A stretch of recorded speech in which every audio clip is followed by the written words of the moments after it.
से गूंज उठा और उसी पल दोनों के बीच खतरनाक लड़ाई शुरू हो गई। जंगल में अब सुबह से ज्यादा डर दोपहर का होने लगा था। धूप तेज होते ही सारे जानवर अपने घरों में छिप जाते थे, क्योंकि कई दिनों से एक खतरनाक भेड़िया जंगल में आतंक मचा रहा था। सुनो सब लोग, अब कोई भी दोपहर में जंगल के अंदर अकेले मत घूमना। पिछले 3 दिनों में 4 जानवर गायब हो चुके हैं। मुझे लग रहा है कि यह भेड़िया अब पहले से ज्यादा खतरनाक हो गया है। कल मैं पेड़ पर बैठा सब देख रहा था। अचानक झाड़ियों के पीछे से वो भेड़िया निकला और खरगोश को पकड़कर जंगल के अंदर ले गया।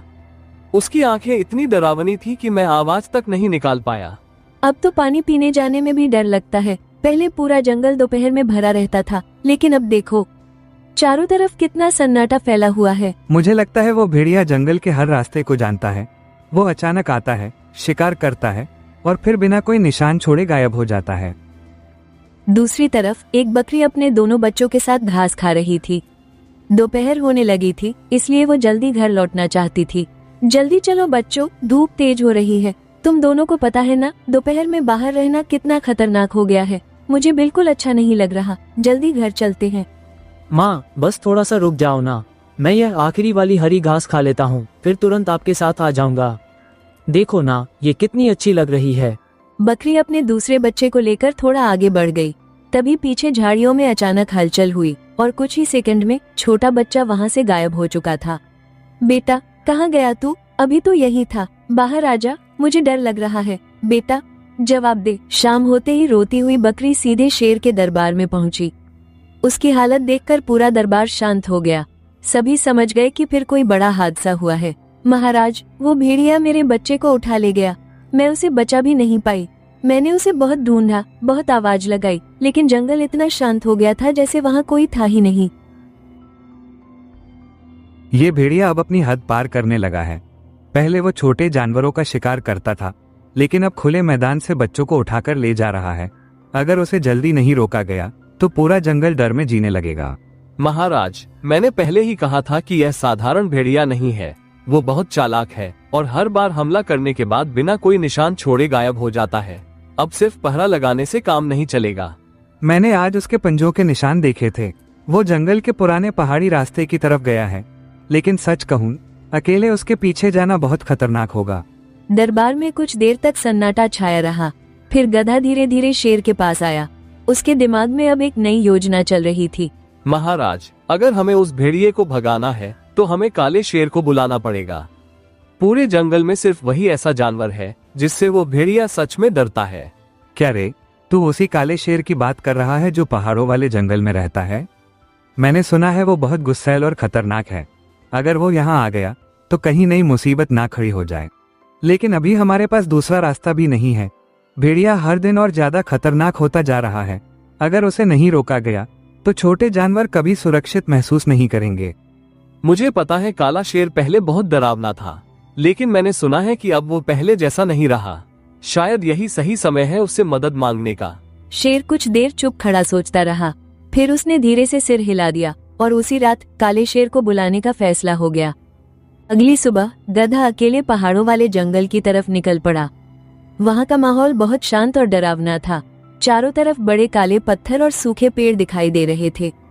कहा तो सब यही करते हैं कि काला शेर बहुत खतरनाक है, लेकिन अगर उसे नहीं लाया गया तो हमारा जंगल कभी सुरक्षित नहीं रहेगा। उम्मीद करता हूँ कि वो मेरी बात सुन ले। इतने में अचानक पीछे से भारी कदमों की आवाज आने लगी। गधा धीरे धीरे पीछे मुड़ा और सामने वही विशाल काला शेर खड़ा था। इतनी दूर मेरे इलाके में आने की हिम्मत कैसे हुई? क्या तुझे पता नहीं, यहाँ आने वाले ज्यादातर जानवर वापस नहीं जाते। जल्दी बता, तुझे क्या चाहिए? मैं लड़ाई करने नहीं आया। हमारे जंगल में एक खतरनाक भेड़िया आतंक फैला रहा है। वो छोटे जानवरों को दोपहर में उठाकर ले जाता है और अब पूरा जंगल डर में जी रहा है। तो अब तुम्हें मेरी याद आई? पहले सारे जंगल वाले मुझे राक्षस समझते थे, अब जब खुद मुसीबत आई तो मदद मांगने चले आए। हो सकता है पहले लोग आपको गलत समझते थे, लेकिन इस समय कई मासूम जानवरों की जान खतरे में है। अगर आप मदद नहीं करेंगे तो वो भेड़िया पूरे जंगल को बर्बाद कर देगा। दोपहर होते ही पूरा जंगल फिर से खाली हो गया। सभी जानवर अपने घरों में छिप चुके थे। उसी समय पुरानी झाड़ियों के पास भेड़िया दिखाई दिया। वाह, आज तो पूरा जंगल फिर से डर के मारे छिप गया। सच कहूं, अब मुझे इन जानवरों को डरते हुए देखना अच्छा लगने लगा है। कोई भी मेरे सामने आने की हिम्मत नहीं करता। तभी अचानक सामने से भारी दहाड़ सुनाई दी। भेड़िया तुरंत चौकन्ना होकर पीछे मुड़ा और सामने काला शेर खड़ा था। बहुत आतंक फैला लिया तूने। छोटे जानवरों को डराकर खुद को ताकतवर समझने लगा है, लेकिन अब तेरा खेल खत्म होने वाला है। तो तू है वो काला शेर जिसके बारे में सब बातें करते हैं। मुझे लगा था लोग सिर्फ डर की कहानियां बना रहे हैं, लेकिन अच्छा हुआ, आज तुझसे भी सामना हो जाएगा। महाराज सावधान रहिए, ये भेड़िया बहुत चालाक है।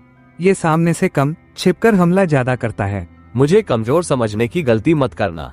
मैंने अकेले पूरे जंगल में डर फैला दिया और आज भी कोई जानवर मेरे सामने खड़ा होने की हिम्मत नहीं करता।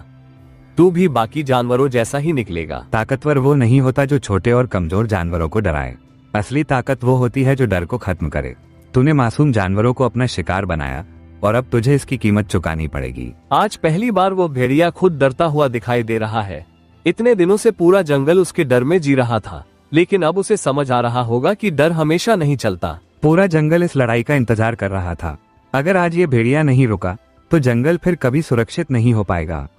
अब ये लड़ाई खत्म होकर ही रहेगी। अचानक भेड़िया जोर से काले शेर पर टूट पड़ा। पूरा जंगल दहाड़ों से गूंज उठा और उसी पल दोनों के बीच खतरनाक लड़ाई शुरू हो गई। भेड़िया घायल होकर डर के मारे जंगल छोड़कर भाग गया। कई दिनों बाद पहली बार पूरे जंगल ने राहत की सांस ली। अगर आज काला शेर नहीं आता तो ना जाने और कितने जानवर उस भेड़िए का शिकार बन जाते। मैं अपना बच्चा तो वापस नहीं ला सकती, लेकिन अब कम से कम दूसरे जानवर सुरक्षित रहेंगे। सच कहूँ, मैंने हमेशा काले शेर को गलत समझा था। मुझे लगता था वो सिर्फ गुस्सैल और खतरनाक है, लेकिन आज उसने पूरे जंगल को बचा लिया। तू पहले मुझे सिर्फ ताकतवर लगता था, लेकिन आज समझ आया कि असली ताकत क्या होती है। जो जानवर दूसरों की रक्षा करे वही सच में सबसे मजबूत होता है। मैं पहले सिर्फ गुस्से में रहता था, लेकिन आज पहली बार लगा कि मेरी ताकत किसी की मदद भी कर सकती है।